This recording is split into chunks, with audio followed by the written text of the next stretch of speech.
सास, माँ, बहू और बेटी। नहीं नहीं, ये कहानी इन सारे के सारे रिश्तों की नहीं, बल्कि दो रिश्तों में ही सभी रिश्तों के होने की है। अरे बहू, मेरे और तेरे ससुर जी की रोटी मत बनाना, मैं बना लूंगी। दिन तक ठंडी हो जाती है। बहू जो कि एक वर्किंग लेडी थी। नहीं नहीं माँ जी, मैं अच्छे से कपड़े में लपेट देती हूँ ना, आप क्यों मेहनत करेंगी? माइक्रोवेव में गरम कर लेना। अरे नहीं बहू, मेहनत मत कर, वैसे भी ऑफिस में कम मेहनत होती है क्या, जा रहने दे। लेकिन बहू मानती नहीं, वो सास ससुर की रोटी बना कर ही जाती है।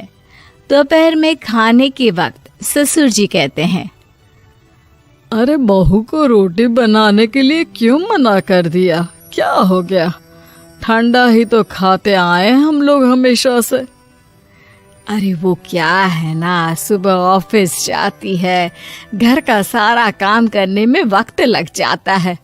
अरे थकती है वो अलग, तो मैंने सोचा बहाने से ही थोड़ा कम काम करवाऊं।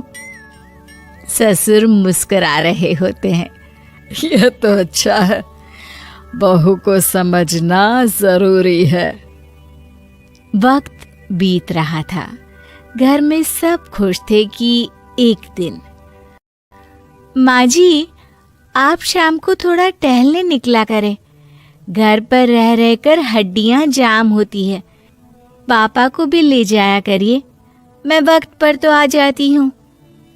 बहू ठीक 5 बजे ऑफिस से घर आ जाती है। फिर चाय नाश्ता बनाकर सास ससुर के साथ बैठती, उन लोगों को सारा दिन का हाल बताती। रात को पति घर आता है। क्या बात है बेटा, ऑफिस से आकर कभी हम लोगों के साथ भी बैठा कर।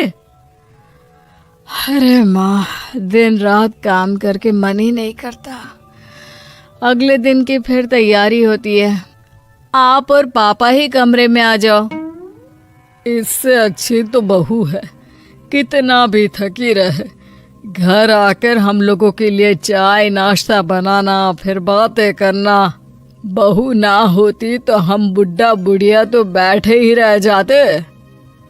सास और ससुर अब बहू के कहने पर शाम की सैर पर निकलने लगते हैं। सास की कई सहेलियां बनती है तो ससुर को भी कुछ बुजुर्ग लोगों का ग्रुप मिल जाता है। कैसा रहा सहेलियों के साथ शाम का वक्त? हम लोगों ने तो भाई खूब योगा किया। अरे हम लोगों को गप्पों से फुर्सत ही नहीं होती। वैसे मिसेस मल्होत्रा आज बहू के बारे में कुछ बोल रही थी।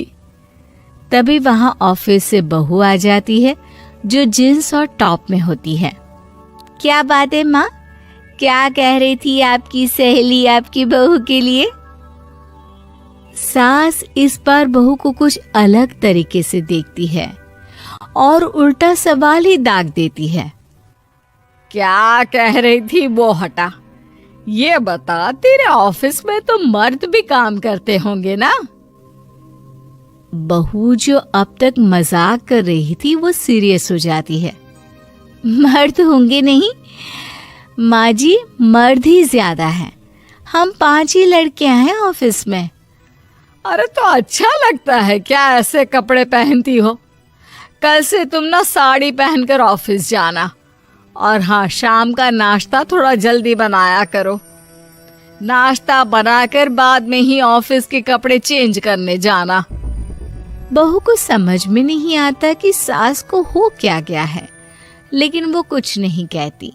सीधे किचन में जाकर चाय नाश्ता बनाती है और सास ससुर को दे देती है।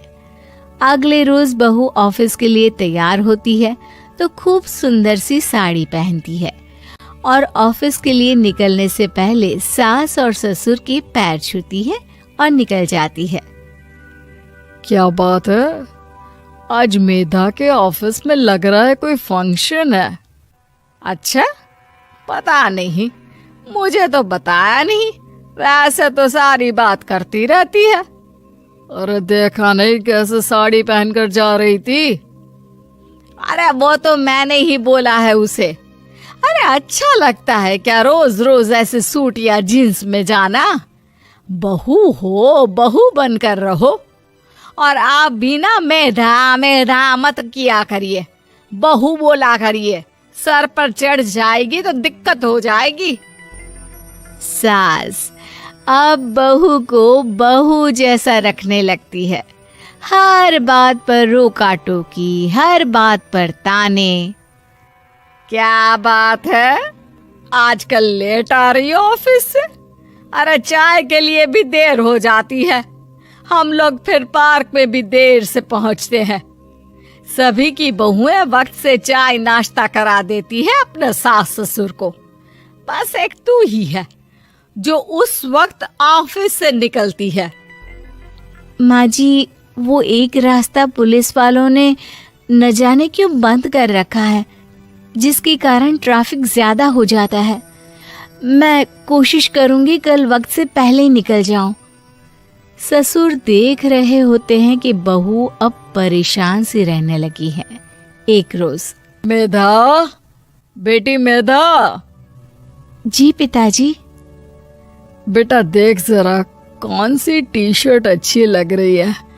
वो क्या है ना, शाम को सब बदल बदल कर टी शर्ट पहनते हैं। मैं भी सोच रहा हूँ कि आज कुछ अच्छा सा पहन कर जाऊं।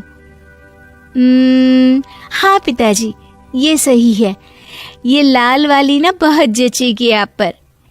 मेरे पापा पर भी डार्क रंग बहुत जचता है। क्या चल रहा है? अरे ससुर के सामने घूंघट तो छोड़ो, ऊपर से रंग बताया जा रहा है टी शर्ट का। अरे बहू, कोई संस्कार दिए नहीं है क्या तेरी माँ ने? बहू इस बार बहुत निराश हो जाती है। वो वहां से तुरंत अपने कमरे में चली जाती है।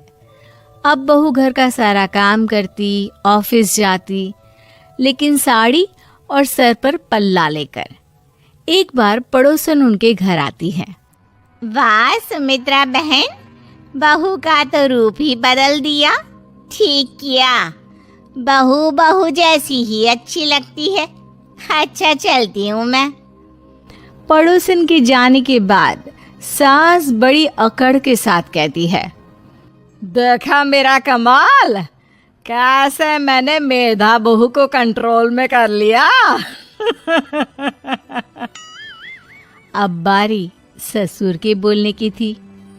हाँ सुमित्रा, बिल्कुल ये काम तो किया है तुमने, लेकिन कभी सोचा क्या खो दिया? क्या खो दिया? मैंने तो कुछ नहीं खोया जी। खोया है, पहले बहू जब ऑफिस जाती तुम्हारे पैर छूकर तुम्हें गले लगाती, लेकिन अब सिर्फ पैर छूती है।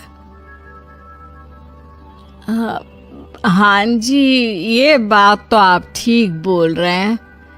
पहले घंटों हम लोगों से बात करती, कमरे में ना जाती, ऑफिस से आते ही खुद की चाय, खाना, नाश्ता सब हम लोगों के साथ करती, सारी बात बताती। लेकिन क्या तुम्हें पता है, बहू की तबीयत खराब चल रही है, वो माँ बनने वाली है। ये बात मुझे बेटे ने बताई कि तुम्हें बता दूं। अब सास की आंख में आंसू थे। वो समझ गई थी कि लोगों के कहने में आकर उसने क्या खो दिया। शाम को बहू घर आती है तो माँ किचन में पकोड़े तल रही होती है। अरे माँ जी, आप रहने दीजिए ना, मैं आ तो रही थी। अरे नहीं, जा तू चेंज कर ले, मैं नाश्ता और चाय टेबल पर ही लगा रही हूँ मेधा। सास के मुंह से अपना नाम सुनकर बहू को बहुत अच्छा लगता है। माँ जी, कोई गलती हो गई है क्या? मेरे होते हुए आप काम करे, ये ठीक नहीं है। संस्कारी और समझदार बहू सास को माँ समझती है, लेकिन सास की बेवकूफी उसे सास ही बनाकर रखती है। बहू मुझे भी थोड़े संस्कार और समझदार बनने का मौका दे, जिससे मैं भी बहू नहीं बेटी को देखूं तुझ में। और हाँ, मेरा होने वाला पोता क्या कहेगा कि दादी ने तो मेरी माँ को बहुत परेशान किया। बहू सास को गले लगा लेती है। नहीं माँ जी, वो कहेगा कि माँ को तो दादी ने बेटी बनाकर रखा है,